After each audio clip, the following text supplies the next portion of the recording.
Ek is Josef Oosthuizen, welkom by die Nieuwmoed Potgooi en saam met my hier is Dani Malan en ons gaan voort om oor manlike Christenskap te gesels. Hierdie is dan, as die Here wil, ons laaste episode in hierdie reeks en dit was nogal 'n avontuur gewees, baie geleer en nog baie om oor te dink. En hierdie is dan al reeds die 16de episode. Dis 'n klompie weke wat ons hieraan gespandeer het. En vandag gesels ons dan oor die laaste hoofstuk, die 12de hoofstuk van die boek Masculine Christianity, geskryf deur Zachary Garris. En die titel na Afrikaans vertaal, ek dink ek het dit reg gekry hierso, kom ons kyk, om 'n manlike nalatenskap agter te los. Leaving a manly legacy. Dani, wil jy vir ons hier in hierdie hoofstuk inlei asseblief? Ja, dankie Josef. Ag, dit is so besonder om nou eintlik aan die einde van die boek te kom. Ja, soos wat jy gesê het, dit was 'n hele paar weke wat ons hieraan spandeer het, baie ure wat ingegaan het in die lees en voorbereiding van die vir hierdie episodes. En dit was 'n besonderse paadjie om by Zachary te leer en dit te oordink, ook uitgedaag te word gereeld. So ja, ons kom nou by die laaste hoofstuk. En soos wat ons al 'n paar keer gesê het, die boek, ek dink is basies 3 dele. Die eerste deel gaan oor wat is die probleem waar daar op die oomblik is. En dan was die grootste deel het gegaan oor die antwoord wat ons uit die skrif uit kry oor Bybelse patriargie. En nou hierdie laaste hoofstuk is 'n oproep tot die manne. Daar's 'n bietjie ook in vir die vroue waar hy ook met die vroue praat, maar dit is tot 'n groot mate oproep wat hy rig aan die manne in die kerk om te sê gaan lewe hierdie nou uit. Nou goed, in die inleiding dan sê hy weer, ons lewe in 'n tyd van verwyfde huise, sou ek sê, en kerke en samelewings. So waar manlikheid eintlik deurgeloop het en die manne is in die huis, in die kerk en in die samelewing nie, maar waar die vroue vorentoe gestoot is om die manlike rol in te neem. En die oproep basies is keer terug na 'n Bybelse patriargie, na dit wat nog altyd die Christelike tradisie was. Oortuiging was oor die huis, die kerk en die samelewing. Kom ons gaan terug daarna toe. Ons het gesien hoe waar die Bybelse patriargie in ons tyd, die laaste 50, 60, 70 jaar, hoe daarvan af wegbeweeg is, hoe die samelewing in duie stort. En mens kan eintlik ook sien in die verlede, hoe dit ook in die verlede ook al gebeur het, dat waar samelewings op 'n ander manier probeer lewe as wat die Here dit ingestel het, dan is daar groot moeilikheid. En so moet ons buig voor die gesag van die woord. Ons moet nie die woord laat buig voor ons nie. En ek dink dit is baie keer wat nou gebeur as jy sê, wel, ons lewe in 'n ander tyd, in 'n ander kultuur, jy laat die Bybel buig vir ons tyd, vir ons gesag. Nee, dis die Bybel wat ons aanspreek en ons moet verander soos wat die Bybel, op grond van dit wat die Bybel sê. Dis nie dat ons die Bybel moet aanpas op grond van wat ons voorkeure is nie. So, ja, hy begin dan met dit as 'n inleiding en dan 'n oproep tot die manne keer terug na Bybelse patriargie in die huis, kerk en in die samelewing. So wat is die alternatief tot Bybelse patriargie, of wat is die gevolg van as Bybelse patriargie nie geleer word en nie nagevolg word nie? Jy het dit nou eintlik in 'n manier ook nou aangespreek. Miskien kan jy daarop uitbrei en dan is daar miskien nog 'n vraag, en dit is, jy weet, wat moet mans nou doen? Wat is die positief aan die hand van die boek? Wat gaan dit beteken om manlik te wees? Is nou spesifiek oor hierdie ding van die oproep tot mans, okay. Wat moet ons doen en wat as ons dit nie doen nie? Wat gaan gebeur? Ja, so die gevolge, en jy kan dit eintlik breed deurtrek. Die gevolge daarvan as jy teen die Here rebelleer is dood. Dis die uiteinde van rebellie teen die Here. En daai dood kan kom in verskillende forme. So as jy in 'n huwelik teen die Here rebelleer en nie gehoorsaam is in die huwelik nie, dikwels loop dit uit op die dood van die huwelik. En so ook as ons dan in die huis, in die kerk en in die samelewing besig is om teen die Here te rebelleer in die orde wat ons daarin sit, dat ons sê, nee, ons wil nie dit doen soos wat die Here dit geskep het nie, en ons wil nie luister na die Here se opdragte nie, dan dit bring verwoesting en dood in die huis, in die kerk en in die samelewing. So jy sien die verbrokkeling daarvan, of jy kan ook sê die verrotting van die huisgesin, die verrotting van kerke, die verrotting van die samelewing. Dis die gevolge, dis die noodwendige gevolge waar mense teen die Here rebelleer en 'n ander pad probeer stap. Nou so, meer positief, so kom ons gaan nie op daai paadjie nie, kom ons gaan op die beter weg. Dan is dit, sê ook mooi vir manne, manlikheid beteken om jou verantwoordelikheid te aanvaar, die verantwoordelikheid te vat, die gewig daarvan te besef en te dra, te sê ons gaan manne wees, om Godvreesende gesag uit te oefen, en ook om te groei in jou gawes om jou take, jou pligte beter uit te leef. So, wat is daai pligte? Is om te voorsien en te beskerm. So jou pligte is om te voorsien en te beskerm. En doen dit binne in binne dit wat die Here vir jou gegee het. So as die Here dan vir jou vrou gegee het, dan moet jy voorsien en beskerm daar. As die Here vir jou 'n vrou en kinders gegee het, dan moet jy vir jou kinders ook voorsien en beskerm. As die Here vir jou die plig gegee het in die gemeente, as 'n ouderling byvoorbeeld, dan moet jy daar voorsien en beskerm in die besigheid. So jy moet manlik wees oral waar jy gaan, waar die Here vir jou pligte lê, wees 'n man met oortuigings en met 'n ruggraat. So neem Bybelse standpunte in, en dit beteken dikwels gaan jy ongewild wees, gaan jy moeilikheid kry waar jy dit doen, maar moenie 'n slap aardwurm wees nie, waar as daai weerstand kom, aardwurm het nie ruggraat nie, so hy flop maar net so rond, waantoe ook al jy hom gaan skud. Dis nie wat manne moet wees nie. Jy moet sterk staan, wees vol moed en staan sterk, en staan op die skrif in alle aspekte van die lewe, en mag Christus se heerskappy dan sigbaar word in alle sfere van die samelewing. So ons het goeie manne nodig, Bybelse manne wat Bybelse manlikheid uitleef, Godvreesende manne, orals in die samelewing. So vir jou om hierdie te gaan uitleef, beteken nie net dat almal moet aanmeld om teologie te studeer en te preek nie. Mag dit ook so wees dat daar meer manne is wat in ons tyd weer kom aanmeld en wil gaan preek. Op baie noot is 'n bietjie 'n kantlyn opmerking, jy het, sover ek weet, is dit by al die teologiese skole in Suid-Afrika het hulle 'n drastiese afname in manne wat sê ek beleef 'n roeping om die woord te bedien, sodat al die teologiese skole beleef iets van 'n armoede. So daar's nie manne wat opstaan en sê ek het die roeping om te preek nie. So mag dit ook weer herstel, dat daar meer predikers is, want daar's baie werk, daar's baie geleenthede vir prediking. Maar ook, dis nie net in daai hoedanigheid, waar daar Godvreesende manne nodig is nie. Daar's Godvreesende manne wat hoofde is van die skole, wat die skole kan lei. Daar's Godvreesende manne nodig wat goeie besighede bou, wat goeie dienste lewer, goeie en getroue besigheidsmanne. Daar's manne nodig wat aan die roeping het om meer in die politieke veld in te gaan en daar te praat. So of dit dan nou is dat jy amptelik in die parlement gaan sit, of net dat jy mooi bewus is, hierdie is die wette en jy loods veldtogte of hoe ook al dit nou sal lyk. Maar ons het Godvreesende manne nodig in alle plekke van die samelewing. So nie net in die huis nie, in die kerk, maar ook breër in die samelewing het ons manne nodig wat die gewig van verantwoordelikheid in diens van Christus dra en dit ywerig gaan uitleef.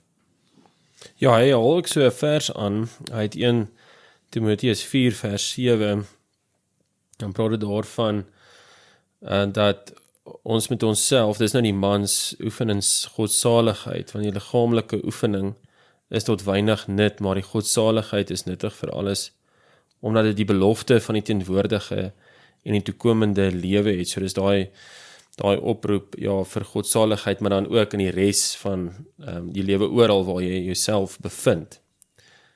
Ja. En daai vloei oor dan na die volgende punte wat hy maak. So hy het so, ek dink is 3, nee is 4. 4 punte wat hy nou maak in hierdie deel wat hy sê doen hierdie dinge. Maar op een van hulle een dalk 2 brei baie meer uit deur die res van die hoofstuk. So net vinnig daai 4 punte en dit raak nou daarin byweer vir die godsaligheid. En dan daai eerste ding wat jy aan met aandag gee, man, is soek geestelike gesondheid. Dat jy geestelik gesond en sterk mag wees. So dit begin met bekering en dat jy vlug van jou sonde, dat jy draai na Christus. So daar's 'n bekering wat kom met wedergeboorte, maar dan sou ook 'n daaglikse bekering. Waar jy elke dag weer sonde bely en vlug van jou sonde, vlug na Christus toe, glo in die evangelie. En dan so wat doen jy prakties? As jy lees die skrif, jy maak jouself vol met die woord. Dat ek dink is Spurgeon wat gesê het, dis of Spurgeon wat het gesê het, of het is oor Spurgeon gesê, maar as jy daai man sny, dan bloei jy die Bybel. Dit is wat jy so moet volmaak, dat dit beheer al jou gedagtes, al jou emosies. Dis net die skrif. So word vol met die woord. Ja, ek kan ook daai vers, wat ek daar noem, 1 Timoteus 6 vers 11, ook lees, maar jy man van God, so dit is nogal 'n direkte aanspreek van die man, dit is Timoteus, maar dit is nou die breë, sekerlik alle mans, vlug van hierdie dinge weg, en jaag na die geregtigheid, godsaligheid, geloof, liefde, lydsaamheid, sagmoedigheid, en dan stry die goeie stryd van die geloof. Dis nou oorlogstaal daarin. Gryp na die ewige lewe waartoe jy ook geroep is en die goeie belydenis vir baie getuies afgelê het. Ja. Goed, so lees die skrif. Die tweede ding is vind 'n goeie gemeente. So moenie alleenloper persoon wees nie. Dis ook nie hoe die Here dinge ingestel het nie. Hy het die mens gemaak om in gemeenskap te wees, nie net jy en jou vrou alleen nie, maar in 'n gemeente, in 'n geloofsgemeenskap. So gaan soek 'n goeie gemeente. Daar's soveel persone wat kerk losgeraak het in hierdie tyd. As ek nou terugdink aan my tyd op universiteit in Potch, dan toe ek met my ma gepraat, hoe was dit in hulle tyd? Toe het hy gesê, wel op Sondag was daar enkele persone wat nie op 'n Sondag uitgegaan het na dienste toe nie. In my tyd was dit asof dit enkele persone is wat wel dienste toe gaan. Ons lewe in 'n tyd wat mense verskriklik kerk losgeraak het, wat hulle nie in gemeentes is nie. En dit is ook 'n vorm van rebellie. Die Here roep ons om ons te voeg by gemeentes. So vind 'n goeie gemeente, voeg jou daarby. 'n gemeente waar daar sterk manlike leierskap is en waar die skrif duidelik en getrou gepreek word. So gaan soek so 'n gemeente. Voeg jou onder gesag. So dit help nie. Jy sê, goed, ek wil gesag uitoefen in my huis, maar ek wil nie self onder gesag wees nie.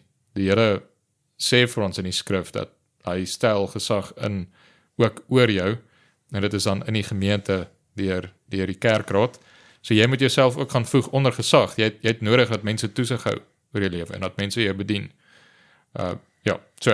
Ja, ek dink daar is nogal belangrik, baie mense sal sê, en baie mans het ek het ook al gehoor sê, dat hulle sal sê, mense kan by die huis regkom. Jy kan met jou vriende by die huis 'n preek luister en dan so geleer word. Ek dink daai siening is baie keer dat dit gaan net oor die leer, oor die hoeveelheid inligting wat jy in jou kop in kry. Miskien is daar 'n element van intimiteit, miskien sal die ouens sê, want as jy nou 'n klein groepie is by die huis en jy het nou 'n preek wat jy luister, daar's miskien 'n intimiteit wat jy kan bespreek na die tyd, maar ek dink daar's 'n paar opdragte in die skrif wat nagelaat word wel met so 'n lyn van argumentering, en ek kan miskien net een noem, en dit is daar in Hebreërs 13 vers 17, waar dit sê, wees gehoorsaam aan julle voorgangers en onderdanig. So dit veronderstel, daar is 'n gesag bo jou. Dit veronderstel dit. En ek dink, as iemand nie in so 'n kerk is, of kerkstruktuur is, miskien nie, dan is jy nie onder gesag nie, dan gaan jy maar net op die eie aan en luister vir jou eie op die ou einde. En ons het mekaar nodig, daai vermaning en goeders, en ook daai wysheid, jy weet, by manne wat die Here tot dit roep, soos ouderlinge en predikante, om ook by hulle te leer. En as jy self 'n ouderling is, moet jy nog steeds weet, jy is ook onder die gesag van die ouderlinge. So jy gaan nooit hierdie gesag wees, in elk geval, alleen in 'n gemeente nie. Jy is altyd onder gesag, in elk geval. Dit is hoe die Here dit wil hê. Dis die een ding, maar die ander ding is ook, en Zachary noem daai Psalm 133, van hoe goed is dit as die gemeente en die mense so saam is, en hulle woon saam, en dis dan eintlik maar lewe in die gemeente, want dan sien jy daai liefde onder mekaar, en Jesus sê tog, jy weet, die liefde wat julle onder mekaar het, getuig dan van dat julle disippels is van my, en dit gaan beteken, hoe lyk liefde is tog om mekaar te dien met die gawes wat die Here jou gee. Dit is maklik om te sê jy het mense lief, maar dis eintlik wanneer dit jou kos, wat jy werklik wys, jy het liefde vir ander mense. Baie keer gaan jy by 'n gemeente wees, en jy wil nie noodwendig die stoele regpak nie, maar dit is nodig dat iemand die stoele regpak, en dan help jy. En so lê jy jou lewe neer, want dit is wat Christus tog sê, en dit is wat ons ook moet doen, Filippense 2, en die Here gee vir ons gawes om daardie nood in 'n gemeente aan te spreek. En so jy kan nie sonder 'n gemeente wees nie. Jy weet, as jy nie van die Here se mense hou nie, dan hoe gaan jy van die hemel hou? Jy weet, dit is 'n moeilike konsep. Ook hierdie mense, daar was 'n prediker wat 'n keer vir my gesê het, wanneer jy as jy op die preekstoel staan en jy kyk na die gemeente, onthou hoe lief is Christus vir sy gemeente terwyl jy daar staan. En so jy sê eintlik, ek wil nie wees tussen die mense vir wie Christus ons so lief is, dat hy sy lewe vir hulle gegee het nie. Ek wil maar op my eie net in my eie sitkamer sit. En daai pas net nie. Die twee, jy kom agter, hier is twee legkaartstukkies wat nie by mekaar hoort nie. Jy is veronderstel, die liefde wat Christus vir sy gemeente het, moet in jou hart ook lewe, dat jy dieselfde liefde in jou groei vir sy gemeente, vir sy mense. En daarmee sê jy nie dat die gemeente, jy moet soek vir 'n perfekte gemeente nie. Jy gaan nie so 'n vind nie. Jy gaan 'n gemeentes gaan altyd sonde het, sonde hê in leer of in lewe wat nog deurkom. Ons lewe nie in die tyd na die wederkoms waar alle sonde weg is nie. Want is juis daai is ook 'n wonderlike ding om te sien, hoe Christus is lief vir sondaars. En daai sondaars kom na Christus toe vir versoening, vir reiniging van hulle sondes. So ja, 'n ander ding om aan te dink is, die Here praat van die gemeente as sy liggaam. En dat as jy nou daai beeld vat en jy dink aan, hier's 'n liggaamsdeel wat sê, wel, ek het nie die res van die liggaam nodig nie. So ek gaan maar 'n vingertjie wees wat afgekap is en alleen daar een kant lê. Jy het die res van die liggaam nodig en die res van die liggaam het jou nodig. So trek jou sokkies op, staan op en gaan. Moenie lui wees en by die huis bly nie. Jy moenie allerlei verskonings maak vir waarom hierdie gemeente het hierdie fout en daai fout en daai fout. Gaan soek 'n gemeente en voeg jou daarbey. Dit mag wees dat jy in die toekoms dan skuif van gemeente, maar jy moet deel wees van 'n sigbare kerk. So dis regtig belangrik hierdie. Ja, jy kan nie sonder 'n gemeente wees nie. Ja. En as jy dit sou reken, jy het die perfekte gemeente gekry, dan moet liewers nie daarby aansluit nie. Want jy is 'n sondaar, jy gaan die ding opmors. Jy weet, dis mos daai klassieke sê ding. Jy weet, as jy net die volmaakte ene gevind het, jy weet, moenie aansluit nie, want jy gaan dit. En ek dink die punt is meer, daar gaan ietsie wees in 'n gemeente wat jou in elk geval gaan pla, en waarom jy nie noodwendig gaan saamstem nie. Maar dit beteken nie, jy moet nie daarby inskakel nie. Jy weet, jy kan iewers bid en miskien met gesprekke kom jy agter, jy was een wat verkeerd was, nadat jy nou die skrif geondersoek het en so aan. Of miskien werk die Here so dat die gemeente verander. Ja, Dis ook so. Jy weet, en dan is mense aanskouer van die Here se wonderlike werk in die gemeente. So mense mis eintlik baie uit, as jy nie by 'n gemeente is en jou daar wil voeg nie. ja. Die ander beeld wat mens kan vat is die ene van dis 'n huisgesin. En ons het dit ook gesien hoe die orde van die huis gaan oor na die gemeente en na die ouderlinge. Deel van die kriteria vir die ouderlinge is dat hulle moet hulle huis goed regeer, want hoe kan hulle vir die huishouding van God sorg dra? En dink nou aan 'n huisgesin waar hier's 'n seun wat sê, maar ek wil nooit in die huis wees nie. Ek wil nooit by my gesin wees nie. Ek wil nooit hierso kom die gesin saam vir huisgodsdiens of vir 'n ete en die seun sê nee, ek bly daar een kant ver weg. Jy kyk na so 'n situasie in 'n huisgesin en jy sê hierdie is verskriklik hartseer dat hierdie seun so vervreemd is van sy gesin. En dis ook hoe baie Christene op die oomblik lewe. Is soos 'n vervreemde seun wat net nie deel wil wees van die gesinslewe nie, wat homself verwyder daarvan. So dis verskriklik hartseer daai situasie. Maar goed, so voeg jy by 'n gemeente, gebruik jou gawes ywerig in die gemeente. So die Here het vir jou gawes gegee waarmee jy mag dien. Gaan soek 'n gemeente en gebruik jou gawes om jou medegelowiges te dien.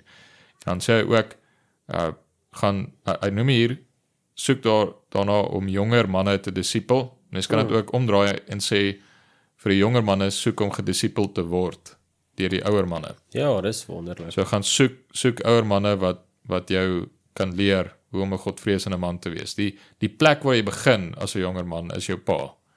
So as die Here vir jou gelowige pa gegee het, dan begin jy by hom. Moenie jou pa ignoreer en hardloop na allerlei ander manne eerste.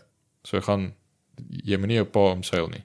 Die Here het vir jou hierdie pa gegee en dis jou pa. Jy moet jou pa eer en dit beteken ook dat jy gaan vra vir hom, wat beteken dit om 'n godvreesende man te wees? Leer my om 'n man te wees. Ja, en dit kan ook help dat die pa's verantwoordelikheid neem. Ja. En mens weet ook die Here het die pa's toegerus om dan eintlik dit te hanteer, sulke disipelskap. Ja, so vat nou in die gemeente, is die ouderlinge moet voorgangers wees. In die huis moet die ouers die voorgangers wees. En dan uiteindelik die pa is die voorganger wat die seun na moet opkyk. So gaan soek vir jou 'n ouer man. Hy gaan later ook praat oor die vroue. So dis baie dieselfde. Jonger vroue gaan soek ouer vroue wat jy kan leer hoe om 'n godvreesende vrou te wees en om jou pligte goed uit te leef. En so ook ouer vroue gebruik jou wysheid en jou gawes om ook die jonger vroue te leer. So dit hy maak melding daarvan 'n bietjie later ook weer. En soek godvreesende vriendskap met ander manne. So soek vir geestelike gesondheid. Ja, so wat ons nou bespreek het, is alles onder die eerste ding wat ons moet soek is geestelike gesondheid vir goddelike manlike lewe. So dit is die eerste ding, soek geestelike. Ja, en mens kan nog 'n hele klomp goeders hierby uitbrei. So hy het nie nou gepraat oor 'n gebedslewe nie. Dis ook deel van geestelike gesondheid, is om aandag te gee aan 'n goeie gebedslewe. Ook om die gebruik van die sakramente. Die Here beloof om gelowiges op te bou deur die sakramente. So wees ywerig ook in jou, nie net in die kom na die diens toe om die woord aan te hoor nie, maar ook om die sakramente te gebruik. So moenie dit nalat nie. So daar's 'n klompie ander goeders wat mense ook nog hier kan bysit onder die hoofopskrif soek vir geestelike gesondheid. Daar's 'n hele lys, maar dis al 'n paar goeders om aandag te gee. Die tweede ding wat hy noem is, wees lief vir jou vrou en lei haar in godvreesenheid op die weg van die regverdige om God te vrees. So dis nou vir die wat wel 'n vrou het. Gaan doen dit. Ja, of as jy nog nie 'n vrou het nie, is dit miskien een van die maniere hoe jy kan groei in heiligmaking, is juist trou en kry kinders. Ja, definitief. Ja. Dis 'n groot genade van die Here dat daar's 'n Brasilianer, hy het 'n paar interessante sê goed gehad.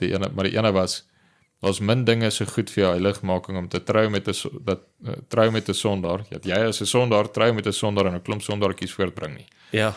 Dit was altyd so treffende sê ding. Maar goed. So wees lief vir jou vrou en lei haar. So bid saam met haar, lees saam met haar die skrif. Wys vir haar wat 'n godvreesende man is. En hier is dit belangrik, dis eintlik deel van die Afrikaner kultuur, is wat party noem boeke vat, is huisgodsdiens.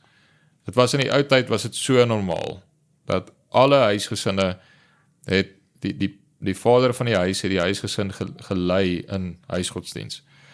En dit is tot 'n groot mate verloor, in baie van die Afrikaner huise.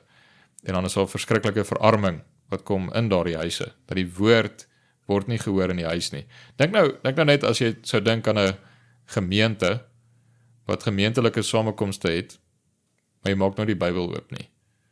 Jy lees nooit die Bybel nie. Jy praat nooit oor die Bybel nie. Jy sing nooit saam nie. Kan jy nog sê dit is 'n Christelike samekoms?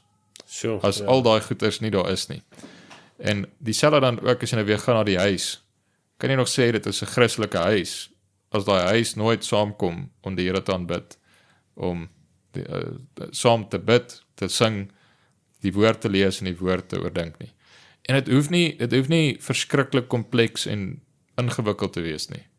Jy kan letterlik net die huisgesin, jy het nou net klaar geëet, so maar nie, dit hang, en dis nie altyd dat dieselfde tyd van die dag is nie. Vir ons werk het baie lekker in die oggende. Ek is baie keer in die aande, mis ek die gesin se aandetes, want dan is ek weg op huisbesoeke. So maar dan, as ons probeer dan die kere wat ek by die huis is, maar ek is altyd in die oggende by die huis. So dis 'n tyd wat mens standaard dan wel saam is en saam huisgodsdiens kan hou. En dan so 1 of 2 keer is baie goed. As jy nog glad nog nooit huisgodsdiens gehou het in jou huis nie, begin ten minste met 1 keer. En dan kan jy dit nou uitbrei na meer kere 'n dag. Maar dis 'n baie eenvoudige ding, is julle gaan sit net, sê maar julle het klaar geëet, julle bly aan tafel sit, jy vra een van die kinders gaan haal gou die boeke, hulle bring die Bybel en die psalmboeke, deel dit allemaal uit, julle sing 'n psalm, bid, jy lei hulle in gebed, julle lees 'n deel, julle praat 'n rukkie daaroor, julle sing weer en julle bid weer. Dis 'n baie eenvoudige tydjie wat die gesin net saam is in aanbidding. Nou, jy kan eintlik ook gaan en sê die liturgie in die gemeente se samekomste gee ook 'n goeie struktuur vir die huisgesin se aanbidding. So dink aan wat doen ons in die erediens? Kom ons doen dit net in die huis ook. So jy kan dit so oorvat. Maar dis 'n verskriklike belangrike deel van om 'n godvreesende nalatenskap te gee, te los vir jou nageslag is, lei hulle in huisgodsdiens. So as jy dan nie 'n vrou het nie, soek 'n godvreesende vrou. Ja, ek sien Spreuke 12 vers 4 praat van 'n deegsame vrou. Dis die kroon van haar man. Ja, dis mooi, soek so 'n vrou. En as jy so ene gevind het, dan het jy 'n goeie ding gevind, goeie skat gevind. 'n godvreesende deegsame vrou. So soek 'n vrou en trou met haar. En daar sal ek ook sê, moenie dan daar is om mooi te soek, maar moenie jare soek nie. Sy gaan, soos wat jy nie 'n perfekte gemeente kry nie, gaan jy ook nie 'n vrou kry wat in alle opsigte sonder sonde is nie. So soek 'n vrou wat lief is vir die Here.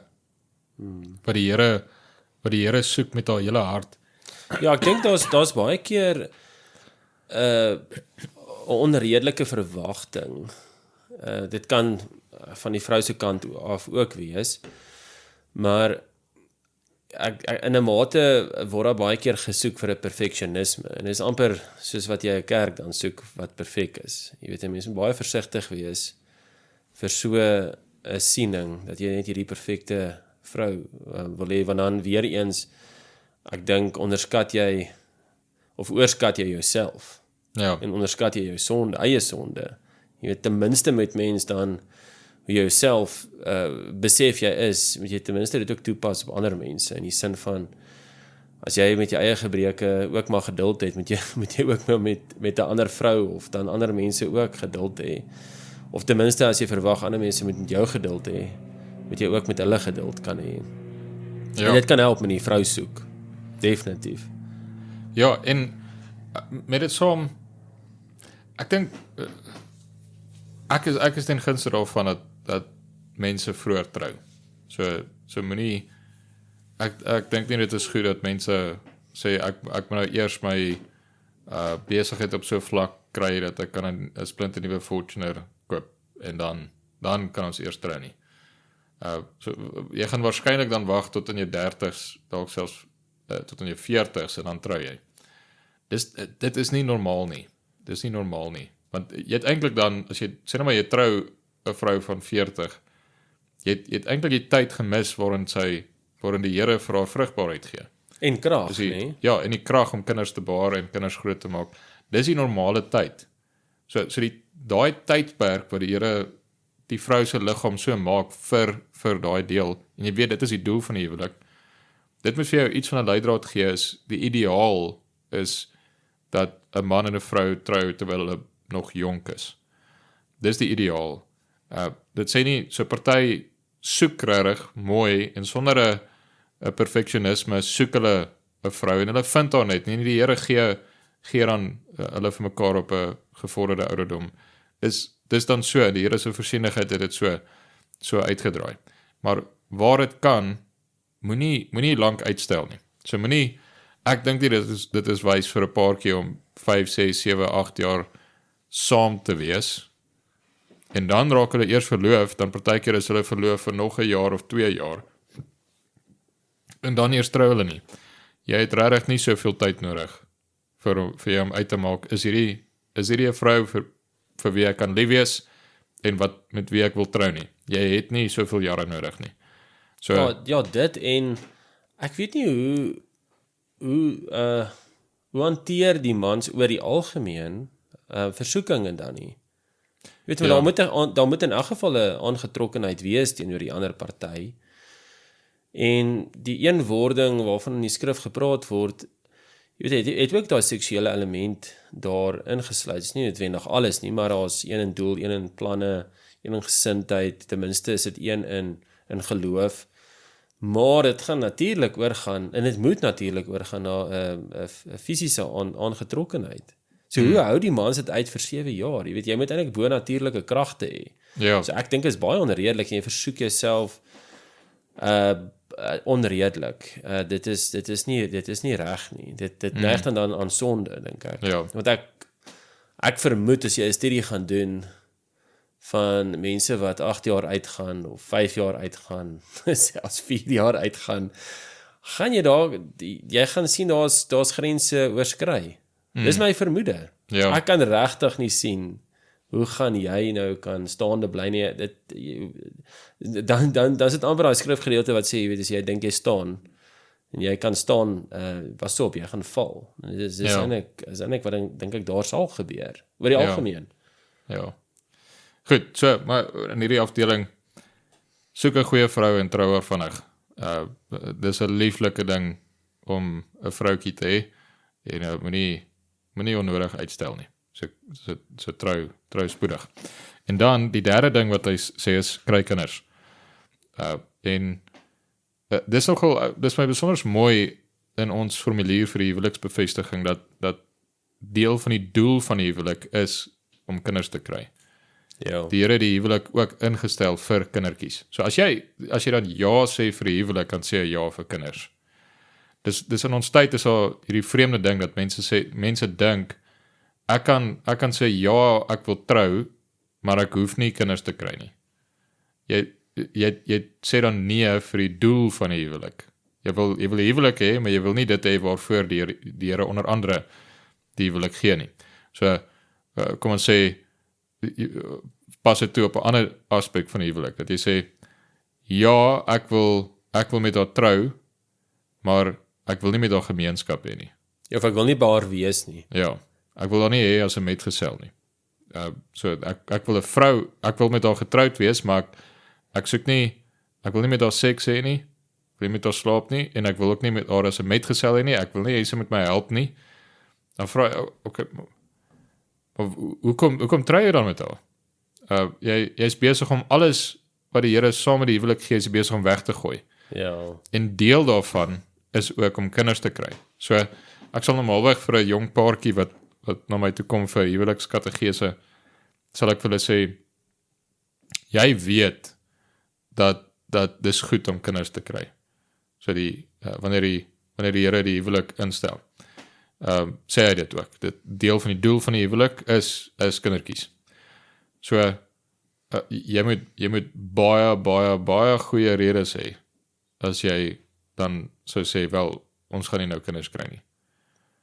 As jy selfs aan die begin, maar baie keer is dit ook die raad wat jong paartjies kry, nee, geniet mekaar net vir so 4-5 jaar, dat julle net mekaar eers vind, asof jy gaan mekaar verloor wanneer die kindertjies kom.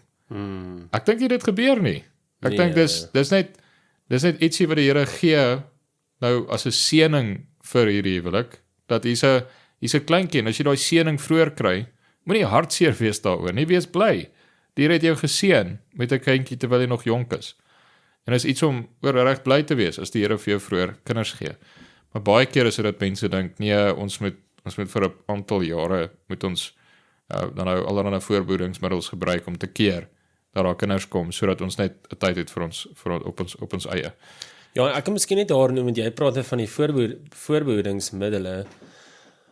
En ek dink daar's baie onkunde daar, is dat voorbereidingsmiddele oor die algemeen, en ek sal amper die stelling maak, amper 100%, as mens nou praat van die chemiese voorbereidingsmiddele, is abortief, in die sin van, dit is so ontwerp dat dit, die doel is dat dit selfs die lewe, as daar lewe is, as daar ontvangenis is, om seker te maak dat daar die ontvangenis, daar die lewe, daar die babietjie, doodgemaak word. En ek dink baie mense is onbewus daarvan, en ek vermoed selfs baie dokters en aptekers is onbewus daarvan. So, ek dink, wanneer mense dit gaan besef, gaan dit ook 'n natuurlike loop, die feit dat wanneer daar eenwording is, dan gaan daar kinders voortkom uit die huwelik, en al selfs vroeg. En soos wat jy sê, is dat kinders is nie 'n straf nie, soos wat huwelik ook nie 'n straf is nie. Jy weet, jy hoor ek baie keer voor die huwelik, dan sal mense sê, ja, weet, geniet jou laaste tyd nou van vryheid, want jy gaan in die gevangenis wees. Jy weet, daai is baie sleg, dis eintlik bose woorde, want mens maak die instelling van die huwelik, wat die Here dit ingestel het, maak mens af as sleg, en dit is nie so nie. Ja. Goed, daar is baie huwelike wat sleg uitdraai, maar dit is omdat daar ongehoorsaamheid is omdat daar rebellie is teenoor die Here of wat ook al. Dit is nie, die instelling self is goed, en veral as jy nou 'n goddelike, godvreesende vrou gevind het, dan kan jy baie uitsien na die huwelik. Dit is 'n seën, jy het 'n helper dan, om jou ook in jou regeertaak te help, en ook haar te help, en in haar roeping, jy weet, as vrou, ook by die huis, en ook om jou helper te wees.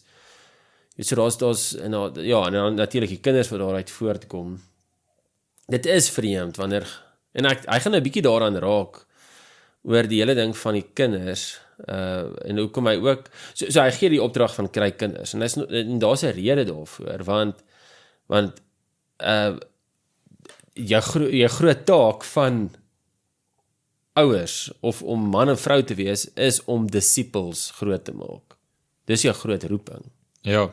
So, as dit die groot roeping is, hoekom sou jy nie wil kinders kry nie? Dit maak nie sin dan nie. Maar nou ja, ek dink ons gaan later 'n bietjie daaraan ook. Ja, so, maar dis belangrik net hoe jy dink oor kinders. So, jy moet nie dink aan kinders as 'n las nie. Jy dink aan die kindertjies as 'n wonderlike skat, 'n seëning.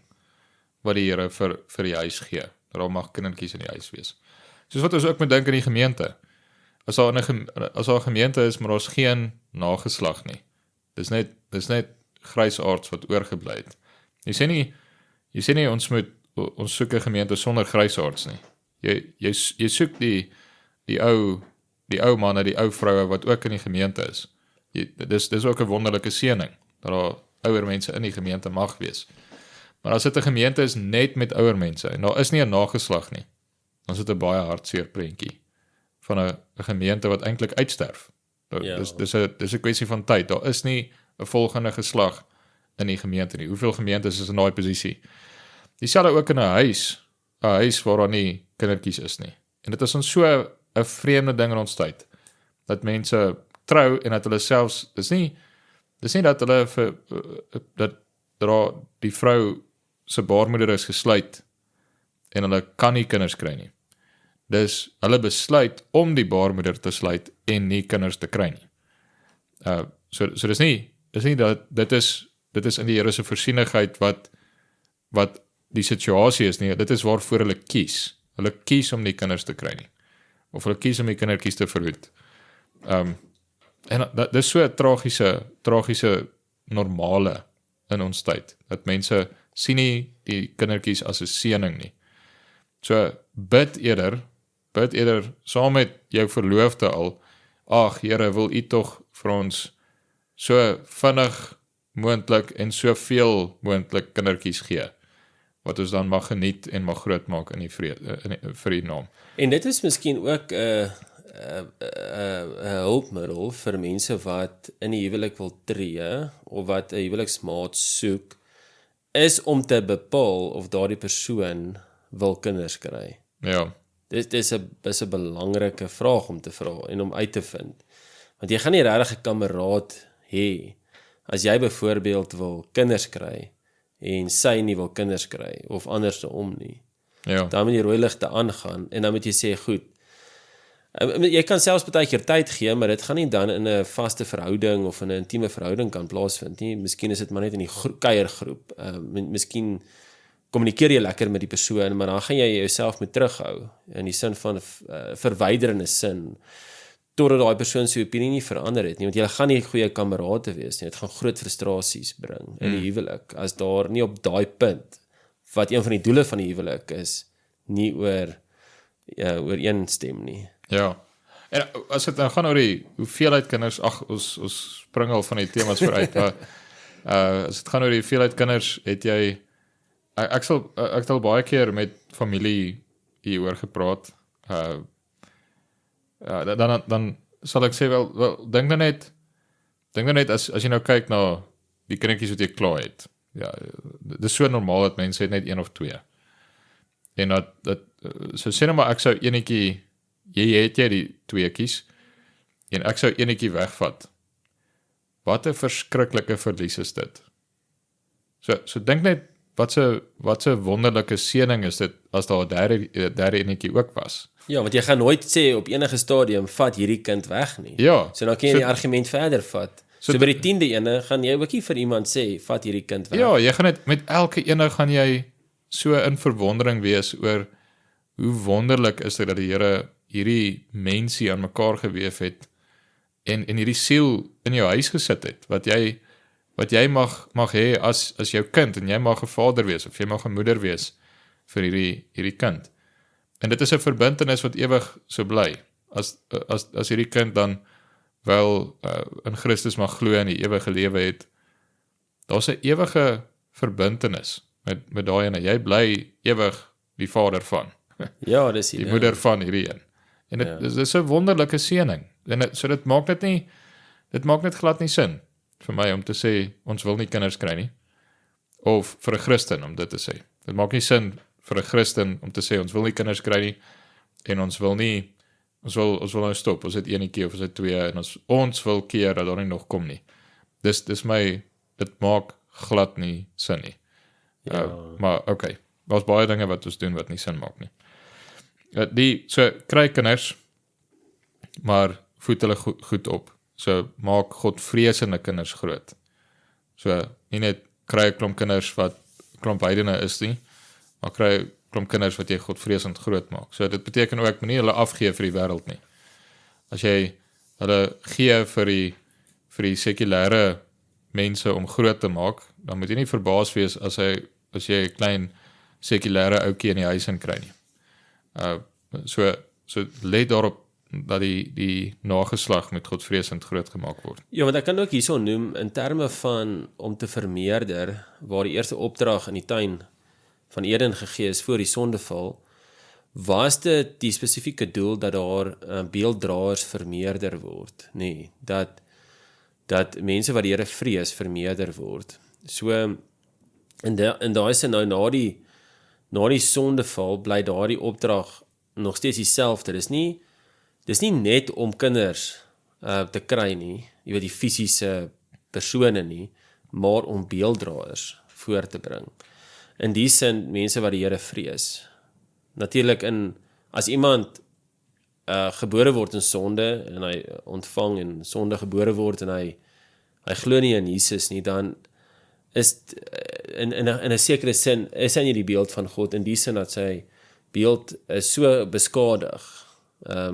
Maar wanneer iemand tot geloof kom, dan word daardie beeld van God hoe langer hoe meer herstel. Jy weet, dit is tog 'n nuwe mens. En uiteindelik is dit waar die vermeerdering, fisiese vermeerdering, kop vir kop en beelddraer vermeerdering by mekaar uitkom.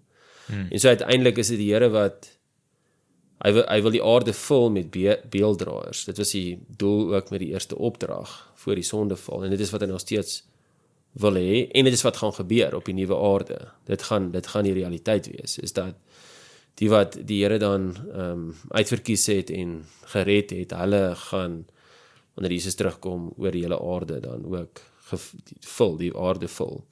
So dit is die doel, dis nie net barre dierlike kinders kry nie, maar uiteindelik is die doel om hulle te disipel, Ja, om beelddraers te wees. ja. Okay, die vierde, nou op hierdie punt, ons het nou lekker lank hieroor gesels, maar op die vierde, op daai punt, brei die res van die hoofstuk nog ons baie uit. So, ons gaan weer daarby uitkom. Die pas wat ons nou vorder, gaan ons dalk nog 'n episode inwerk, wat lekker kan wees. Maar goed, so die vierde ding wat hy noem is, so dat die eerste ene was, let op jou geestelike gesondheid. Tweede ene, wees lief vir jou vrou en lei haar. En as jy nie 'n vrou het nie, gaan soek vir jou 'n vrou en trou haar. Soek 'n vrou en trou. En wanneer jy 'n vrou het, dan wees lief vir haar en lei haar. En die derde ene is kry 'n klomp kindertjies en voed hulle op in die vrese van die Here. Die vierde ene is hy sê nou soek 'n ekonomiese niche. So dit het meer te doen met jou roeping na buite, soek 'n werk. En doen jy werk goed. So hy koppel dit nou ook, as hy nou praat van 'n ekonomiese niche, is wat is die gawes vir die Here vir jou gee en gebruik dit dan ook in die samelewing. Soos wat jy jou gawes in die huis gebruik en jy gebruik jou gawes in die gemeente, nie almal in die gemeente dieselfde gawes nie. En so, maar jy moet dit wat die Here vir jou gegee het, met jy ywerig gebruik in die gemeente en buite die gemeente, ook in die samelewing. Moet jy ywerig besig wees om daar buite te werk vir die koms van die koninkryk. En so party is beter met hulle hande, ander is goed met mense of met administrasie. Party gaan pastorale bediening doen en so aan. Maar goed, ons kort aan mense wat 'n ywer vir die Here het, die Here vrees, wat ook getrou is in hulle werk, wat goeie werk doen na buite. So gaan soek vir 'n goeie werk, of begin jou eie besigheid en werk kliphard. Bou dit op, bring die middele in vir jou gesin en dan ook vir die gemeente, waar jy jou dankoffers bring vir die gemeente. Maar jy moet uitgaan, jy moet hard werk, jy moet versorg, jy moet beskerm. En wanneer jy dit probeer dit op so 'n manier doen, dat dit nie nodig is vir jou vrou om enigstens uit te gaan nie. Dat haar fokus heeltemal net op die huis kan wees. As vrou van die huis en ook as moeder vir die kinders. So dit beteken, werk hard, dat jy 'n goeie inkomste kan kry, maar ook hy se uitgawes so laag as moontlik dat dit moontlik is. Partykeer het iemand 'n baie goeie inkomste in verhouding tot 'n samelewing, het hy eintlik 'n goeie inkomste, maar hulle leef bo hulle vermoëns. So hulle het groot nuwe karre, hulle bly in 'n grand area, en so het jy verskriklike hoë uitgawes, en dan is daar party manne wat dan vir hulle vrouens sê, so jy moet nou gaan werk, want anders gaan ons nie uitkom nie. Kyk eers, kan ek nie van die uitgawes minder maak nie. So kan ek nie 'n kleiner kar kry nie. Kan ons nie regkom met een voertuig nie. Kan ons nie trek na 'n goedkoper bier toe nie. So kyk hoe kan jy jou uitgawes minder maak, sodat jy jou vrou kan vrymaak, dat sy nie jy haar aanmoedig gaan werk buite die huis nie, maar dat haar fokus is op die huis, na binne. Dit sê nie 'n vrou mag nooit op enige manier iets doen wat ook 'n inkomste inbring nie, maar dit moet glad nie haar fokus wees nie. Haar fokus is op die huis, na binne, die huis en op die kindertjies, en soveel te meer as die kindertjies nog klein is. Ek moet sê, ons kindertjies is nou klein. Ek kan nie my indink hoe Marika op hierdie stadium sou kon gaan 'n voltydse werk, of selfs 'n deeltydse werk kon doen, en aandag gee aan die kleintjies nie. Dis 'n verskriklike las wat ek op haar sou lê, om albei van haar te verwag. Dis of ek gaan 'n ondraaglike las op haar lê, of ons gaan moet sê, goed, gaan doen jy dit, en dan vat ek die kinders van jou weg. Dat ek gaan gee die kinders vir 'n ander vrou, om te versorg, so 'n klein babietjie, wat eintlik nog aan die moeder se bors moet wees, vat ek van haar bors af weg, en dan gaan gee dit vir die kleintjie vir 'n versorger om te sien. So ek gaan een van daai twee moet doen. Ek gaan of 'n ondraaglike las op haar sit, wat haar gaan knak, en groot spanning gaan bring in die huis, of ek moet my kindertjies weggee vir iemand anders as die moeder, om te versorg. So ek moet 'n ander moeder kry. Ja, daar's 'n rede hoekom die skrif leer dat die ouer vrouens met die jonger vrouens leer om huislik te wees, sê dit hierso in vers 5 van Titus 2, en daai huislik is die woord werkers by die huis. Ja. Want dit is die ideale plek vir 'n vrou om te wees, en dan ook om vir die kinders te sorg op daardie manier, die regte liefde te gee, want uiteindelik is weer eens, ek dink as mens daai ding in oog het, dat jy wil disippels van Jesus groot maak, en jy is die verantwoordelike ene wat dit moet doen. Dit verander jou manier van hoe jy tyd spandeer aan die kinders. Ja. Dan gaan nie noodwendig die kinders uitkontrakteer, ten minste op 'n jong, klein ouderdom nie. Jy weet, daar is natuurlik, hoe ouer hulle word, kan jy goeders uitkontrakteer, ander mense gebruik, en is deel van jou taak ook om hulle op te voed. Dus as jy, kom ons sê, klavierlesse wil laat gee, of wat ook al, jy het nie noodwendig die gawes nie, dan kan jy ander mense gebruik om hulle dit te leer. Maar die uitkontraktering word meer eintlik hoe ouer hulle word. Nie, weet, as hulle klein is, en hulle het nie in elk geval nie daai goeders nodig, soos musiek en daai goeders nie, dan weet jy, fokus maar op die kinders, en om hulle te disipel. Dit begin al op 'n baie jong ouderdom. Ja.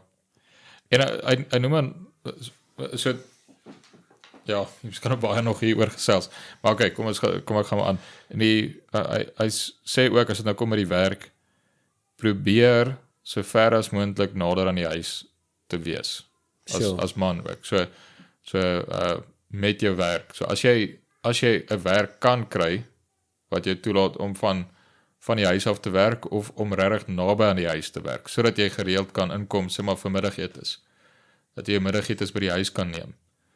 Dit is soveel beter, dat die kinders word groot met 'n pa in die huis, as wat jy jou werk maak, dat jy vir weke of maande weg van die huis af is.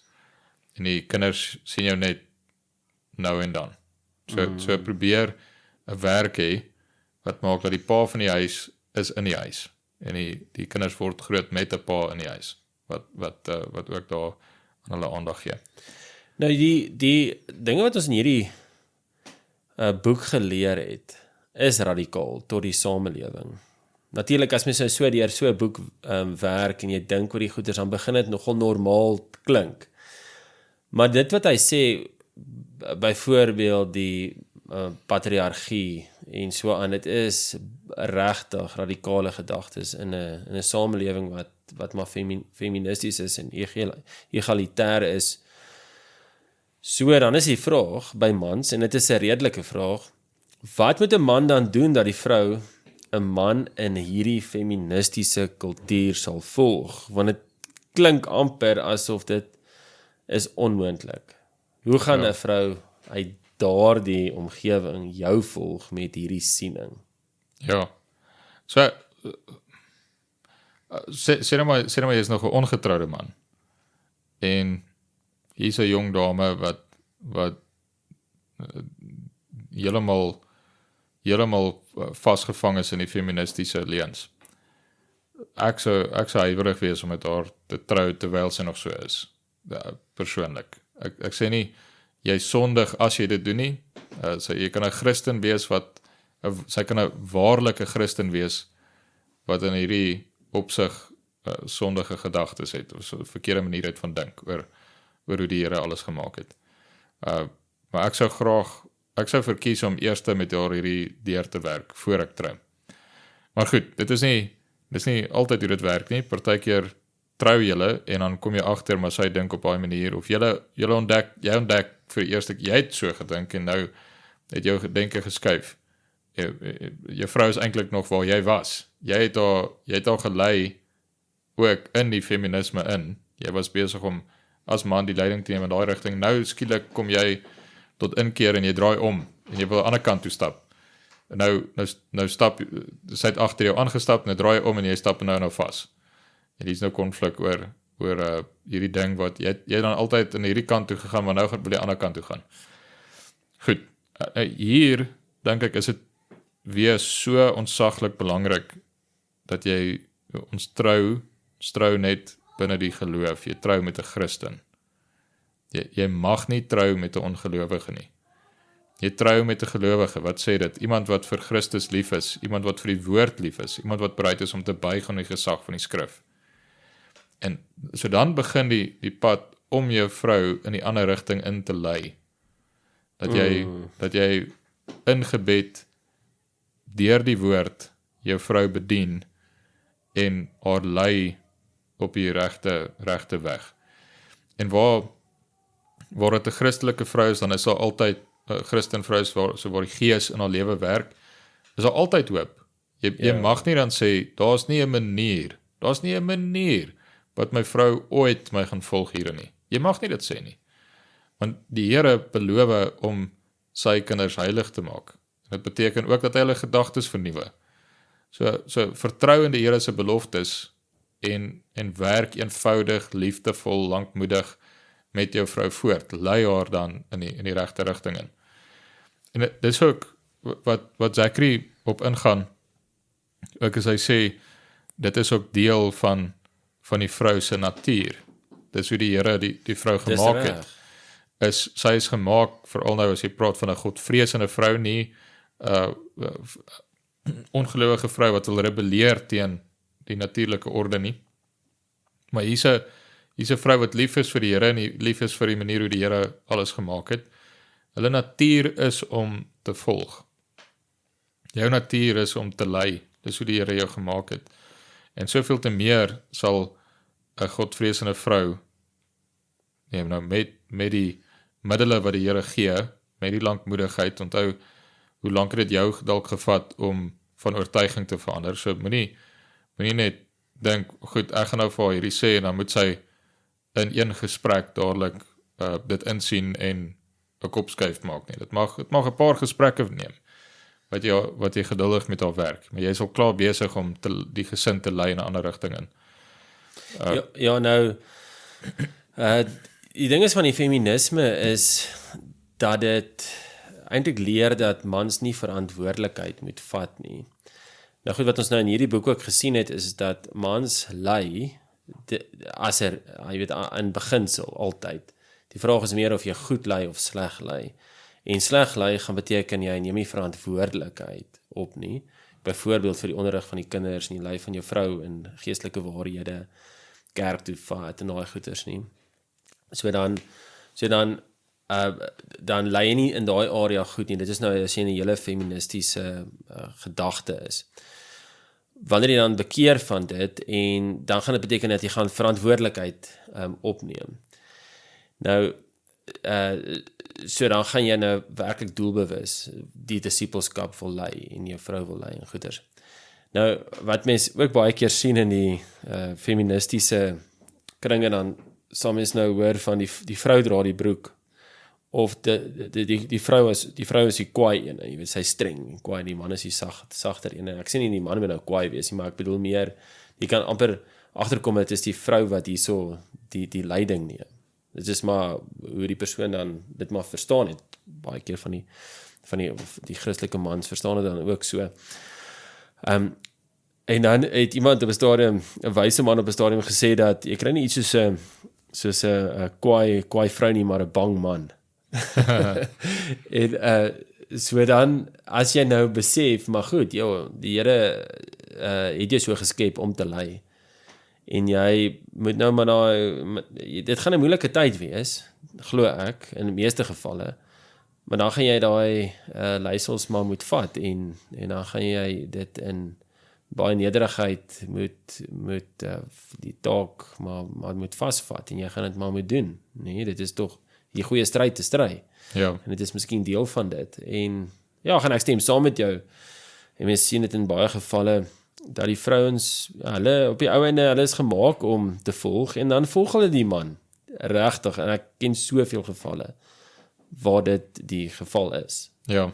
Ja, dis eintlik die uitsondering waar die vrou nie volg nie. Ja. En dan sou ek ook verder sê as jy dan tans in 'n gemeente is wat egalitair is en dit is die leer wat jou gesin gaan ontvang, dan sou ek regtig sê skuif, soek 'n ander gemeente. Want jou gesin is in 'n baie sensitiewe kritiese plek waar jy is besig om te poog om jou vrou en jou kindertjies dan nou saam te lei terug na die Bybelse orde toe. Maar elke keer wanneer hulle by die eredienste saamkom, sien julle 'n ander orde. Word 'n ander orde ook vir hulle geleer in die gemeente. So omring julle dan ook met ander wat dieselfde oortuiging het. Vat jou gesin en lei hulle dan ook so na 'n gemeente toe waar dit reg geleer en waar die regte voorbeeld gegee word. Ook dat julle meer kuier met ander gesinne waar dit wel so is. So dis so maklik wat vrouens begin om onder mekaar te skinder en waar as jou vrou nou aanvanklik nie te vind is vir hierdie nuwe rigting nie, maar sy is nog steeds besig om te kuier. Julle gaan kuier heeltyd met huisgesinne wat die manne is verwyfd en hulle is heeltemal feministies. Hier's 'n ontvanklike oor by ander vroue wat sê, nee, maar wat's fout met jou man? Die fout lê by hom, die fout lê nie by jou nie. Jy moet net nie na hom luister nie. Jy moet net dalk moet jy maar ontslaa raak van jou man. Hy is besig om jou snaakse verkeerde goeders van jou te verwag. So lei jou huis dan ook in die rigting om beter vriende te kry. As dit die geval is. Dat daar beter godvreesende vroue is wat in hierdie sensitiewe tyd jou vrou beter kan bedien. Ouer vroue wat daar as 'n jonger vrou kan bedien. Dis iets anders as jy klaar op daai plek is en jou vrou is ook self daarvan oortuig en jy is stabiel. Dan is dit iets anders. Jy kan makliker dan nog kuier met huisgesinne wat meer feministiese streek deur is en dat jy eintlik uitreik na hulle toe en hulle ook bedien daarin. Maar jy wil nie terwyl jou gesin in die kwesbare posisie is, dan hulle ingooi in die in daai situasies nie. So dit is 'n ander tipe raad ook wat ek sou gee. Goed, so wat is die implikasie van 'n regte verstaan van 'n vrou se rol vir 'n vrou wat getroud is? En ons het al bietjie daaraan geraak, maar miskien is daar ietsie wat jy wil nog bysê daar. Dis nou om 'n huislike vrou te wees. Jy weet, wat is die implikasies? Hoe gaan die vrou anders te lewe in die huwelik as hy hierdie ding besef van waartoe die Here haar geroep het? Ja, kan ek net ietsie aanhaal van Zachary voor ek daai vraag antwoord. So die laaste paragraaf van die vorige deeltjie was my nogal treffend. Dan sê hy, children are part of God's way of growing his kingdom, as he brings a husband and wife together to produce a godly seed, Malachi 2 verse 15. God does not only work through missions and evangelism. Sadly, the modern Western church has often focused on world missions while neglecting their own households. We send missionaries to plant churches in foreign countries and then abandon our children to anti-Christian missionaries in the public schools who make it their goal to indoctrinate them into radical leftist social, religious, and economic thought. This ought not to be. We must get our priorities straight. First, get your own household in order, and then worry about others. Ja, so dit sluit aan nog om daai gesprek wat ons gesê het van om as mens nou ouers is, dan wil jy kinders kry en ook hulle jy weet groot maak in die tug en die vermaning van die Here, want dit is wat die Here soek, is 'n geslag wat hom vrees, en dis daai Malagi 2 vers 15, en uiteindelik kom daar die beelddraer lyn in. Dit is wat die Here wil hê, is kinders wat beelddraers is. Goed, maar dan by hierdie vraag, wat is die implikasie van 'n regte verstaan van 'n vrou se rol vir 'n vrou wat getroud is? So hy begin eintlik 'n bietjie breër en praat net oor die huishouding. So hy sê een van die hoofdoele van die Christelike huishouding is om kinders te kry en kinders op te voed, groot te maak, om godvreesende manne en vroue groot te maak. Dit is nogal 'n mooi ding om aan te dink. Die doel van jou tyd saam met hierdie kindertjies, terwyl hulle nog kinders is nie in die eerste plek om die beste tennisspeler groot te maak nie. Is nie om die beste rugbyspeler te hê nie. Is nie een wat in hierdie opsig of hierdie opsig, dis nie die primêre doel nie. Dit is as die persoon die gawes het om goed musiek te maak, goed daai gawes dan gestimuleer word en dat hulle dit mag gebruik in die koninkryk. Maar die hoofdoel is die uiteinde van hierdie paadjie hierdie tydjie wat hulle in jou huis het, want dit gaan vinnig verby. Vinnig wat hulle klaar is en wat hulle uit die huis uit gaan. Maar die fundamentele doel is godvreesende manne en vroue moet uit hierdie huis uitstap. Dit moet die fundamentele doel wees. So jou hele lewe word georden op grond vir daai doel. So alles wat ons dan daarmee besig is, moet middele wees wat werk na daai doel toe. Hierdie kindertjies wil ons in die Here se genade en die werk van die Gees moet ons mee besig wees dat daar godvreesende manne en vroue uit die huis uit mag stap. So, dan vra hy die vraag, hoe kan hierdie gebeur as ouers bitter min tyd spandeer met hulle kinders? Hoe kan dit gebeur as die moeder van die huis die hele dag by die werk is en die kindertjies basies sonder 'n ma en 'n pa dan nou groot word?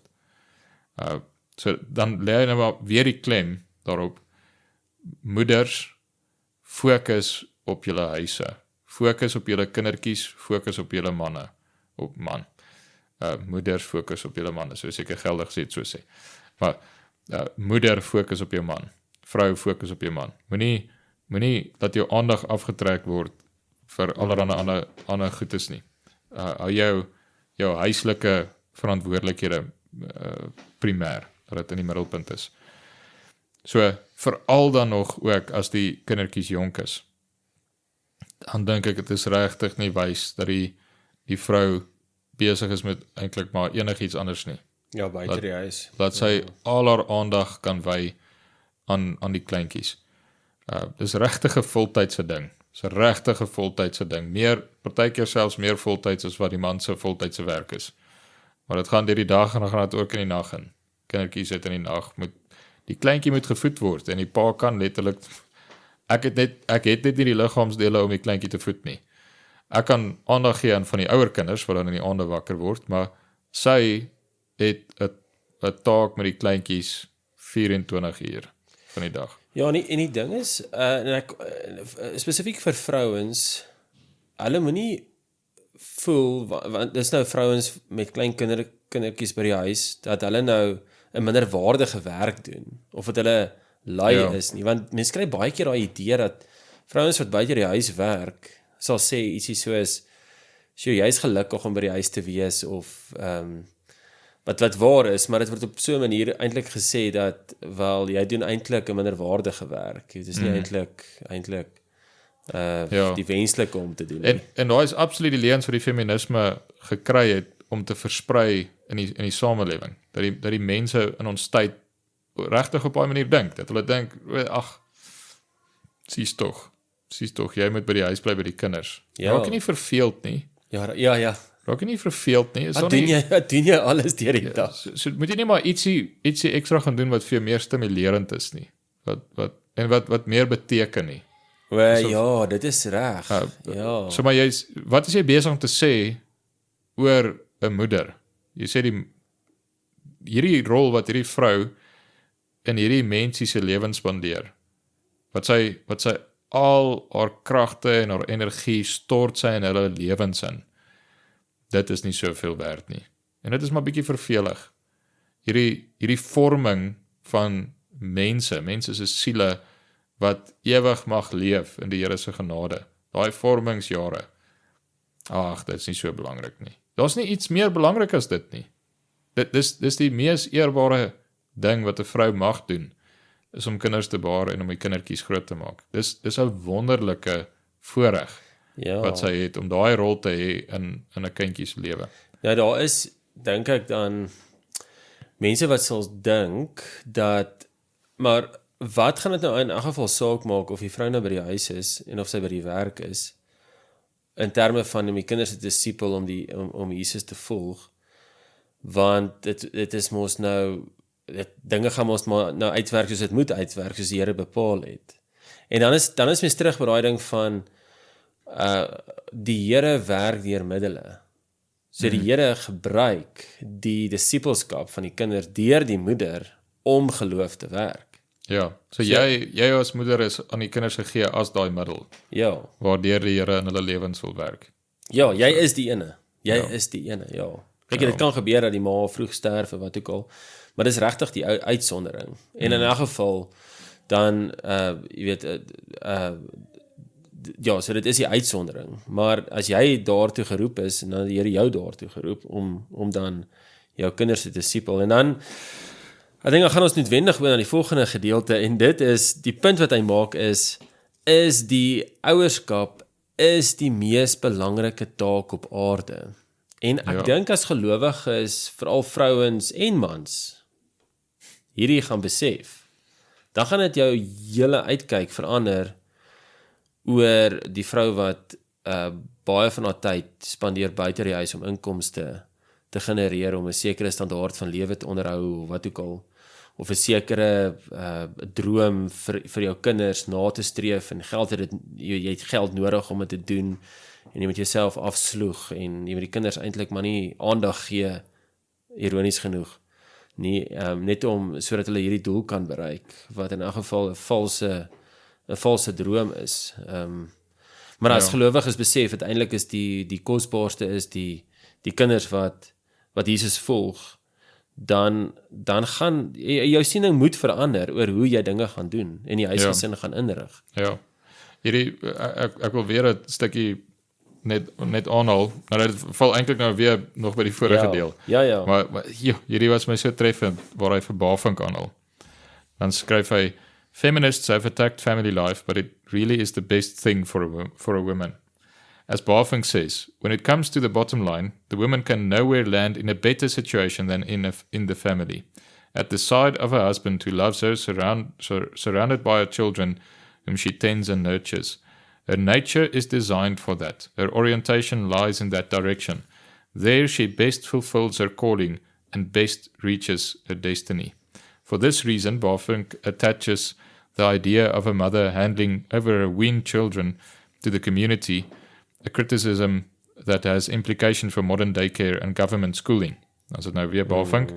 There is then no more foolish requirement and no more unnatural compulsion than to propose to the wife that in the coming political state she must give up her children once they're weaned to the community. The mother for whom maternal love is the unspeakable mystery and inexhaustible power in her life will never allow herself to be separated from her children in this way. She deserves not merely to give them birth, but also to raise them, and she remains bound to them until the hour of her death. Amen. Dit is nogal 'n mooi stelling. Dit is baie mooi, ja.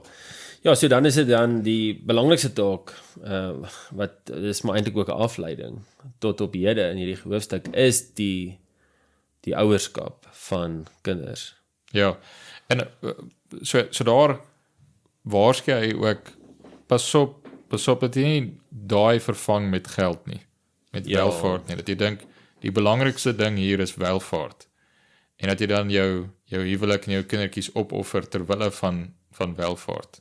So jy moet dit omruil. Die middele wat jy kry, is daar om jou gesin mee te bedien. So die gesin is nie 'n middel tot die doel van welvaart nie. Die middele wat jy inkry, is 'n middel om jou gesin te bedien. En nou dis so maklik wat jy dit so verwoord, maar jy draai dit eintlik in jou hart om.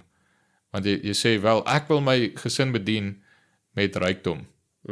En dan, maar dat jy uiteindelik weer welvaart die uiteinde gemaak. Dat die standaard van versorging moet die heel hoogste wees. So ek moet so hard werk en soveel tyd spandeer dat ek niks aandag gee aan my gesin nie, want ek moet hulle bedien. Maar waarmee? Met welvaart. So dan het jy eintlik alweer die geld die uiteinde gemaak.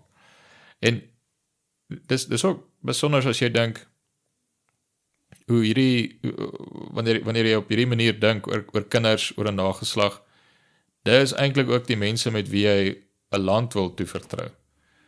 Want hulle het 'n belang in die toekoms. In die toekoms van die land terwille van die kinders, terwille van die nageslag. Jy wil nie eintlik die landsbestuur oorgee aan die kinderloses nie. Die wat besluit het, ons wil nie kinders hê nie, want hulle het besluit, ons soek nie 'n toekoms nie, ons wil net lewe vir ons en vir ons tyd. Daar's 'n inherente selfsugtigheid daarin, om te sê, ek wil nie my lewe opgee en opoffer vir hierdie klein mensies nie. Nee, ek gaan die mensies, die kindertjies opgee, ek wil hulle nie hê nie. Dink nou ook aan aborsies, hoeveel kindertjies word vermoor, want ek wil gemaklik lewe. En baie keer is dit daai ouens wat hierdie simpel besluit te maak, dat die land leen verskriklike syfers geld, bedrag geld, kastig. Hulle druk baie keer geld net, maar hulle maak verskriklike lenings, en dan is hulle eintlik maar besig om te leen by die toekomstige geslagte. Ja. Die volgende geslagte moet daai skuld afbetaal. Maar wat het daar gebeur? Hulle het nie gesê, ons geslag moet onsself opoffer vir die volgende geslag, om iets aan te gee vir die volgende geslag. En dit was andersom. Dus kom ons vat iets by die volgende geslag, dat ons dit kan geniet. In plaas daarvan, wat kan ons aangee aan die volgende geslag? So jy wil nie eintlik in 'n land, in 'n gemeenskap, wil jy nie eintlik hê, die wat nie 'n hart het vir die nageslag, moet die land bestuur nie. Moet eintlik andersom wees. Ja, nou goed, hy haal dan ook R.L. Dabney se preek Parental Responsibilities aan, en daar's ook nogal 'n mooi aanhaling om voor te lees. So dan sê hy, dis nou Dabney, seeing the parental relation is what the scripture describes it, and seeing Satan has perverted it since the fall for the diffusion and multiplication of depravity and eternal death, the education of children for God is the most important business done on earth. It is the one business for which the earth exists. To it, all politics, all war, all literature, all money-making ought to be subordinated. And every parent especially ought to feel every hour of the day that next to making his own calling and election sure, this is the end for which he is kept alive by God. This is his task on earth. On the right training of the generation now arising turns not only the individual salvation of each member in it, not only the religious hope of the age which is approaching, but the fate of all future generations in a large degree. Train up him who is now a boy for Christ, and you not only sanctify that soul, but you set on foot the best earthly agencies to redeem the whole broadening stream of human beings who shall proceed from him, down to the time when men cease to marry and give in marriage. Until then, the work of education is never ending. The generation which is trained for heaven is the one that dies. The one that is born into its place is born in enmity and under curse. Thus the task of training is ever renewed until the final consummation shall make the race equal to the angels. Ja, so onderrig vir Christus is die mees belangrike taak op aarde. Ja. Dis die ding. Ja, so dan wil jy jou lewe so rondom kinders inrig. En hy praat van die strukturering van die lewe om kinders. Wil jy bietjie daarop uitbrei? Ja, so baie van dit het ons nou 'n bietjie vooruitgespring in die vroeër in die episode, so ek dink nie ons gaan nou weer in alles soveel detail in nie, maar die eerste ding wat hy sê is, Christene moet daarna verlang om baie kinders te kry. Ja. So bid dat die Here vir jou 'n huis vol kindertjies gee, dat jy soveel as moontlik kindertjies mag ontvang. Dis 'n wonderlike seëning, as jy 'n huis het wat lewe van klein lyfies wat oral rondhardloop. So dis die eerste ding. Wees dankbaar en bid vir baie kindertjies. Moenie sê, soos wat ons tyd sê, Jannetjie is genoeg, of 2 kies is genoeg. Moenie op daai lyn afgaan nie. So bekeer van daai denke en wees dankbaar vir al die kindertjies wat die Here mag gee. Die tweede ene is, Christene moet hulle huishouding so orden, dat dit gaan oor die opvoeding van die kinders, die vorming en die opvoeding van die kinders. So jy wil gaan werk sodat jy genoeg middele het, sodat jy vrou by die huis kan bly om die kinders te versorg. Jy maak nie jou kinders jy gee nie jou kinders op ter wille van welvaart nie. Jy werk ter wille van die kinders en ter wille van hulle opvoeding. Die kinders moet ook voorsien word van 'n Christelike opvoeding. Nie net die moeder wat by die huis is nie, maar die opvoeding moet Christelik wees. So, in ons tyd hier in Suid-Afrika kan ek tans nie sien hoe jy hierdie doen, as jy wel ja sê, Here gee vir ons baie kinders, en maar jy het nou 5 of 12 kinders. Kan ek nie sien hoe jy, los daarvan dat jy 'n besonderse hoë pos het, dit kan doen in die hoofstroom skole nie. So 'n normale Christelike skool. Partykeer is die skoolfondse daar 4,500 rand per kind. So dink nou, sê nou maar dit is 4,000, dalk is ek al laag in die skoolfondse, maar sê maar dit is 4,000 en jy het 5 kinders, dit beteken 20,000 'n maand. Net vir die skoolgelde. Net vir die skoolgelde. Daar is nie enige ander goeders wat nog bykom nie. So baie keer is dit iets wat dan mense vat om te sê, maar ek kan nie nog kinders kry nie, want kyk wat is die skoolfondse. So wat jy dalk anders kan doen is om te sê, ek kan nie my kinders in hierdie skool sit nie, want ek wil nog kinders hê. So, jy kan in dieselfde situasie, kan jy heeltemal aan die ander kant toe redeneer. Jy sê, okay, wat is die feite? Skoolgelde kos 4,000 rand per maand. Ek kan nie 4,000 rand 'n maand bekostig nie. So. Nou moet jy gevolgtrekking maak. So, ek moet nie meer kinders kry nie. Of, so, ek kan nie my kinders in hierdie skool sit nie. Ja, dit moet ten minste 'n opsie wees in mense gedagtes. Ja, en dan die alternatief, dink ek vir ons tyd vir nou, is tuiskool. Dat jy sê, goed, dan gaan ons tuiskool. En dan beteken dit my vrou bly by die huis en sy skool die kinders. En dan het jy nie daai uitgawes nodig dat vir die skoolgelde nie, en ook nie vir die brandstof om heeltyd skool toe en terug te ry nie. Jy spaar verskriklik baie geld. En dit beteken jou huis mag vol word. Die pylkoker kan vol word met pyle. Dit kan ook dan nou, kyk, ons hoop dat daar mag weer ook skole gebou word waar tuiskoolgesinne saamkom en saamwerk ook, so dit word eintlik maar 'n skool, maar wat so gestruktureer word dat dit wel ouers aanmoedig om nog kinders te kry, dat dit nie 'n finansiële knak bring op die huisgesinne nie. So, maar op die stadium is daar nog nie veel sulke skole wat al gebou is nie. So vir nou dink ek is die antwoord doen tuiskool. Ja, daar is baie koöperatiewe of co-ops wat daar is waar die ouers mekaar so kan ondersteun. Veral as daar nou sekere vakke is wat hulle saam 'n tutor byvoorbeeld kan inkry. Wiskunde, wat ook al, dis nou vir die hoër grade. Maar ek dink uit my eie ervaring is tutors of enige iets sulke goeders is regtig nie nodig tot by graad 6 of selfs 7 nie. Lees verseker nie, daar's genoeg hulpbronne. En mense hoef nie baie te bereik in die laerskool ouderdom nie. Lees is maar die belangrikste ding en dan wiskunde is nog belangriker, na my mening. Maar ek dink die punt is meer in die hoërskool waar jy meer hulpbronne nodig het. Daar kan ouers saam ook, jy weet, werk om spesifieke tutors vir spesifieke vakke te kry.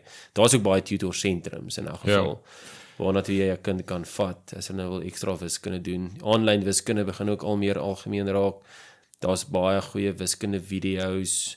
Maar dit is gewoonlik maar met die wiskunde waar jy 'n bietjie van 'n inset nodig het van graad 8 af. Maar hier is ook die nut daarvan dat jy gesin in 'n gemeente is. Ja, dis reg. En in 'n Christelike gemeenskap, want dit kan wees daai Christelike gemeenskap gaan anders dink oor die skoling, oor die gehalte van die skoling, maar ook die tipe skoling wat daar moet wees, en ook die prioriteit dat die volgende geslag moet goed geskool word. So dit mag wees dat daar is dan meer welvarende ouers, gesinne in die gemeente wat sê, kom ons help hierdie gesin dat die vrou by die huis mag bly en dat die kinders goed geskool mag word, sonder dat hulle die kinders moet weggee vir die staat, by 'n staatsskool om op te voed. So in 'n geloofsgemeenskap het die Here vir sommige meer finansiële middele gegee, wat hulle dan kan deel aan ander. Terwyl as jy net op jou eie probeer regkom, dan as jy daai middele het, dan kan jy dit nie deel met die wat meer nood het nie. Maar ook as jy die nood het, dan wees daar wat jou kan help. Jy staan op jou eie. Jy het besluit om op jou eie te probeer regkom. Maar goed, die doel hiervan is weer, dis hoë gehalte skoling, maar die groot doel is ook om godvreesende manne en vroue groot te maak deur die skoling. So dit gaan ook oor hulle karakter en dat hulle moet Christus ken. Hulle moet groot word in die vrese van die Here. So dis 'n ander tipe ingesteldheid wat daar is in die skoling. Ja, so hy maak hier die stelling dat die kinders of dan die disippels, maar jong kinders nou in die huis, is waar die groot geveg eintlik is vir die kosmos of vir die wêreld dan. Want dit is eintlik die feminisme wat eintlik die kinders ook opgevoed het in die skole en so aan, met hierdie idees, en hulle het gevat na hulle gesinne toe, en nou sit mense nou in 'n sin met hierdie persepsie van hoe 'n gesin moet werk en wie die leiding moet vat en so aan. So dit is eintlik, as mens nou dink in Bybelse patriargie, en dis nou die regte patriargie, ons praat hier nou nie van manlike oorheersing en waar dit nou die vrouens seer maak of sulke goeders nie, glad nie. Ons praat hierso van waar die mans die verantwoordelikheid vat wat die Here vir hulle gegee het. Dan baie prakties gaan dit kom by die kinders, hoe ons die kinders groot maak, as mens hierdie geveg wil wen. Uiteindelik gaan Jesus wen, ons weet dit, maar ons is eintlik deel van hierdie plan, van hoe die wen plaasvind. En dit is deur die regte disippelskap van die kinders. Dis uiteindelik waar die taai die teer slaan. Ja, en dit gebeur dan so oor geslagte heen. Dis nie jy het 'n langer perspektief of 'n langer verwagting van hoe die Here ook oor geslagte heen werk. Maar daar's soveel hoop dan. Dis ek het al soveel keer gehoor hoe mense sê nee, ons moet nie kinders kry nie, want daar's nie hoop vir hierdie land nie. O ja. En dan dink ek dis weer daai situasie van waar jy sit die feit op die tafel. Hierdie land is in groot moeilikheid, ja. En iemand kyk daarna en sê so, die land is in groot moeilikheid, sien al die slegte goed wat aan die gebeur is, so ons moet nie kinders kry nie. Of jy kan kyk na al hierdie situasies, al die moeilikheid, jy sien dit ook alles raak en jy sê, so, ons moet kinders kry. Ja. Ons moet kinders kry en hulle groot maak in die vrese van die Here, want ons het 'n verwagting dat die Here mag nog deur ons nageslag groot dinge doen, ook in hierdie land, om dinge weer te verander, dat hier 'n Christelike gemeenskap mag groei. So jy kyk na dieselfde feite, met 'n ander reaksie daarop. Die ene is 'n reaksie met hoop, en waar jy sê, wel, die Here se bevele maak sin ook in hierdie tyd. Ja. Kom ons kry die kindertjies, maak hulle groot in die vrese van die Here. Trou kry kinders, maak hulle groot, en dan wag jy vir die Here se seëninge. Maar goed, die hoofstukkie eindig dan nou, waar hy, is eintlik met die boek ook, eindig met die laaste oproep, werk hard vir Christus. Gaan werk hard vir Christus. Hy haal 1 Korintiërs 15, vers 54 tot 58 aan, en die 54 tot 57, as ek nou reg onthou, ja, gaan oor die oorwinning wat Christus behaal het, so vers 57 byvoorbeeld, maar God sy dank wat ons die oorwinning gee deur ons Here Jesus Christus. Jesus het die oorwinning behaal, maar ons kry deel aan daai oorwinning, wat ons die oorwinning gee deur ons Here Jesus Christus. Dit gaan nou baie spesifiek ook oor die oorwinning oor die dood. So Christus het die angel van die dood uitgeruk, hy het die dood verslaan, en Christus se oorwinning word aan ons gegee. En dan sal die laaste versie van hierdie hoofstuk is so hy het 'n klomp stellings gemaak, en dan sal een versie as toepassing, waar hy sê, daarom my geliefde broeders, wees standvastig, onbeweeglik, altyd oorvloedig in die werk van die Here, omdat julle weet dat julle arbeid in die Here nie te vergeefs is nie. En wat 'n mooi manier om die boek mee te eindig, is om te sê, wees oorvloedig in die werk van die Here, en jy weet dat jou arbeid in die Here is nie te vergeefs nie. Nie te vergeefs nie. Ja, so ons kan maar net lewe volgens die opdragte van die Here. Nee, dankie Dani, dankie vir hierdie reeks wat ons nou deurgewerk het, en ons nog baie om oor te dink en dit toe te pas in ons eie lewens, en ons weet die Here is by ons deur sy Gees en sy woord, ook om ons toe te rus en te help. Dis 'n goeie stryd waartoe ons geroep is, en ons kan dit met leeumoed, gewerk deur die leeu van Juda, ook dan so aanpak.